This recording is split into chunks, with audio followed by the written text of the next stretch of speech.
தொப்புள் கொடி உறவுகளுக்கு வணக்கம். நான் பாடலாசிரியர் அருண் பாரதி. காலமும் மனிதனும் அப்படிங்கிற கவிதை புத்தகத்தை வெளியிடக்கூடிய பேராசிரியர் ரகு அவர்களுக்கு என்னுடைய மனமார்ந்த வாழ்த்துக்கள்.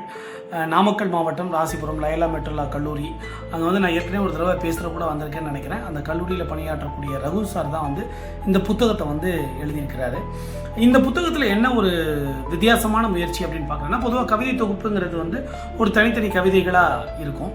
ஆனால் இவர் வந்து இதில் என்ன பண்ணியிருக்காரு அப்படின்னா வந்து ஒரு காலமும் மனிதனும் பேசினா எப்படி இருக்கும் அப்படின்னு சொல்லி அந்த உரையாடலை ஒரு ஒட்டுமொத்த கவிதை தொகுப்பாக வெளியிட்டிருக்காரு. பொதுவாக காலத்தோட மனிதன் பேசுகிறதும் சரி, அல்லது காலம் தாண்டி ஒரு மனிதன் பேசப்படுவதும் சரி, அவனவன் வாழ்ந்த வாழ்க்கையை பொறுத்து இருக்குது அப்படின்னு சொல்லலாம். பொதுவாக காலத்துக்கிட்ட போய் ஒரு மனுஷன் பேசுகிறான்னா என்னவா இருக்கும்னா, ஒன்று ஒரு பெரிய புலம்பல்களாக இருக்கும். என்ன எனக்கு இப்படி ஒரு வாழ்க்கையை கொடுத்துட்டியே அப்படின்ற மாதிரி புலம்பல்களாக இருக்கும். இல்லைன்னா வந்து ஒரு பெரிய பெருமையாக இருக்கும். இந்த வாழ்க்கையை நான் எப்படி வாழ்ந்துட்டு இருக்கேன் தெரியுமா, ராஜா மாதிரி வாழ்ந்துட்டு இருக்கேன் அப்படின்னு சொல்லுவாங்க.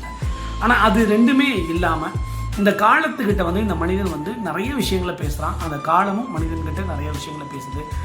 விவசாயத்தை பற்றி பேசுது, வேளாண்மையை பற்றி பேசுது, இயற்கையை பற்றி பேசுது. அப்படி நிறைய விஷயங்களை வந்து பேசிக்கிட்டே இருக்காங்க.